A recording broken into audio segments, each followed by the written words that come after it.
So you want to sell your house and you don't want to use a real estate agent. Usually most people will just go the traditional route, and when they want to sell their house, they'll call their agent, and their agent will handle everything from point A to point B throughout the entire transaction. Some homeowners rather do it themselves and save themselves the commission that they would paying a real estate agent to help them sell their home. Now, if you do plan to sell your house by yourself without the help of a professional real estate agent, then there are several things you need to consider before you even go and put your house on the market. What's up, guys? My name is Andy.montalvo. I'm a real estate agent here in Houston, Texas with Martha Turner Sotheby's International. And today I wanted to provide some help to those who don't want to use and don't want to work with real estate agents whenever it comes to selling their house. Now, if you want to learn what the benefits are of using a real estate agent when selling your house, go ahead and check this video out. It's going to lay out what a real estate agent does for you and the value that they provide to you in the transaction. But if you wish to continue going on and not hiring a real estate agent to help you sell your house, then keep watching this video. I'm going to cover several things that you need to consider. Now, one thing I would say is the main value that a real estate agent is providing to you whenever it comes to selling your house is the time that they're taking away from you, because selling a house is going to take a lot of time, and it is going to be a long process of things that you have to constantly keep up with and things that you're going to have to do on your own. Now, if you don't mind going through this journey alone and every single part and thing that comes with when selling your home, that is great for you. And just make sure you take note of these specific things I'm going to cover, just so you have that little extra help. Now, the very first thing that you should do before you even consider, fixing your house or even listing your house or doing any of those things, or even thinking of a price on what to list your house, is get all the disclosures and contracts that you're going to need in order to sell your house. In every state, and specifically here in Texas, there are specific disclosures that you have to provide buyers whenever selling your home. Here in Texas, you'll have to do a basic seller's disclosure of the home, and if applicable, you'll have to give disclosures on flood zones and lead-based paint. There are other documents and disclosures that you may need to provide, so it's just good to do the research behind and what you will need in your specific area. Also, you're going to want to draft a good purchase agreement or learn and use the Texas Real Estate Commission's promulgated forms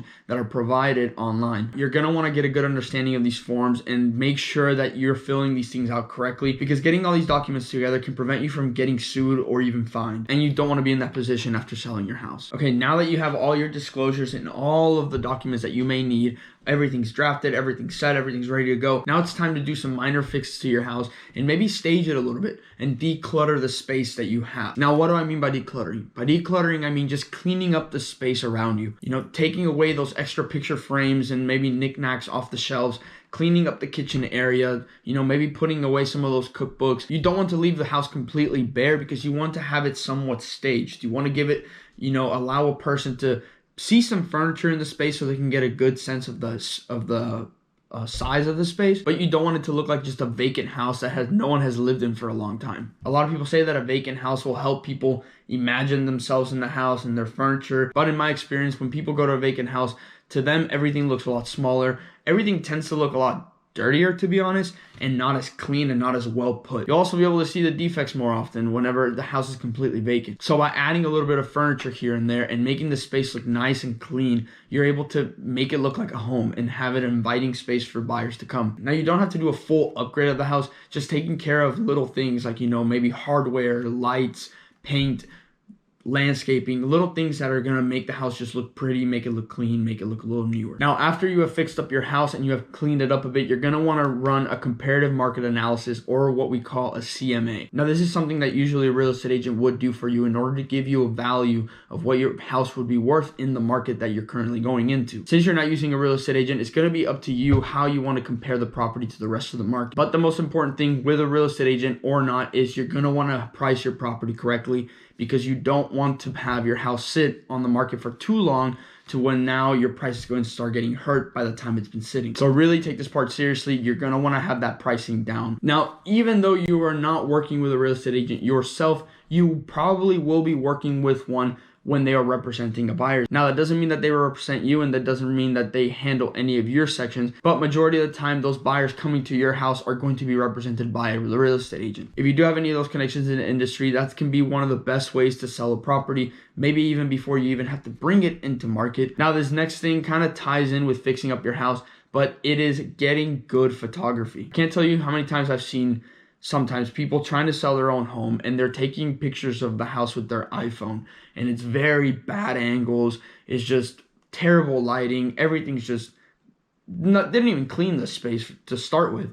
And it's just awful. You're not going to sell a house with terrible pictures. When majority of buyers are shopping online and the first exposure to your home is going to be online, you want those pictures to be nice and crisp. Don't cheap out. Hire a professional photographer to take good pictures of your house and edit them correctly so you can present a good product to people and you can get the best money for your house. Well, now it's time to list your home. You're going to want to gather all those documents, those disclosures as well. You're going to want to gather all your pictures and maybe a little bit of a description that you have written about your house, and we're going to grab all that information and put it into those services that you would use if you're not using a real estate agent. Places like Zillow and Realtor.com. Once all that information is put into those websites and you launch it, it is ready to go, and you got to get ready to get those buyers in. Now it's time where it starts to get busy. Once you list your house, you're going to have to be ready to take any phone calls that are coming for the house, any showings that may be coming from the house from people who maybe don't have a real estate agent and need to see the house themselves. Open houses are great to get that exposure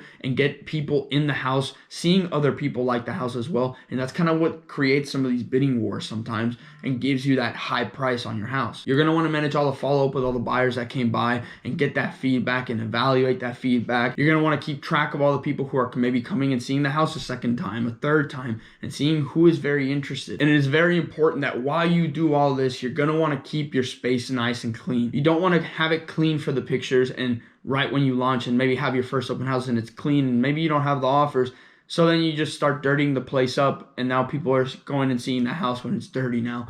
No, you want to keep it clean the entire time. You want to keep it presentable and ready to show when somebody wants to see it. Overall, you're going to have to be very attentive to your phone and just to keep track with all the things that are happening with buyers coming in and out of your house. Maybe you're getting some offers, maybe you're getting some interest and you're not getting any offers, so what's going on there?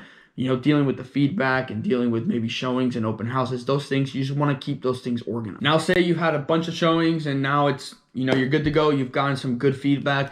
You're getting offers in, and that's great. Now it's time to evaluate those offers. You're going to want to weigh the pros and cons of each of those offers and just kind of keep in touch with the agents, kind of let them know just where they're sitting at. Maybe if you have a deadline, when that deadline is. Maybe if you're one of the lucky people and you get a chance to do a best and final, letting those people know that you're taking, higher offers if they're willing to come up because you do have best and final offers. If you are not in the situation where you're getting multiple offers, it's just managing the offers that you are getting, evaluating them. Maybe if they're not getting the price that you want, where are they coming in? Can you do a deal? It's going to maybe takes a little bit of negotiation and you going back and forth with the buyers and their buyer's agent. Pay attention to what they're offering, what you can offer back to them, because remember, a contract is not always based on price. There are a lot of things that can be offered in timelines and contingencies that can be either reduced or taken away that may make the other party a little more comfortable. Something that's very important is you're going to want to get connected with a good title company, because once you get that contract in, once you get that offer and maybe you accept it, you're going to want to send it to a title company and start title with that company. That title company is going to be able to run a title search on your property and make sure that there are no liens on the property, any discrepancies, anything weird that may, cause any trouble with the purchase of the property. They will also be handling the survey. That's either going to be taken care of by the buyer and paid by the buyer or paid by you, unless you already have a survey that you can already offer to the buyer up front, which would be a nice little almost gift that you can give them if you have a current survey that's there. Now, after that contract goes into the title company, the buyer is most likely going to have an option period, right? Option periods are typically 7 to 10 days, and within that period, a buyer is able to terminate the contract for any reason. They will usually be running their inspections at that point. Now, as a homeowner, you can expect several items to come up on your house because no house is perfect. Even a new construction home has things going wrong with it. So do expect to have to fix a couple of things before the house even sells. The inspector is going to provide that report to the buyers, and the buyers are going to request some changes or maybe concessions in order to get some the repairs done. Now it is up to you what you want to do and what you don't want to do, and then that is where the negotiation pretty much gets real in the transaction between you and the buyers or you and the buyer's agent. Now, once all that's done, say you got all the repairs done, the appraisal came in nice, financing is clear, now you're ready for closing. Closing will typically happen at the title company, and once everything is good and funded, you will get paid. And congratulations, you just completed that entire journey that it is to sell your house. Now, I know a lot of these steps may seem overwhelming, but if you don't mind taking the time to do them and you're really good at organizing yourself, you can tackle this all on your own. Besides that, guys, I don't have anything else for you. If you do have any questions, please go ahead and put them down below, or you can shoot me an email. My email is right here, down here on the lower right hand corner. And if you are planning on selling your house here in the Houston area by yourself,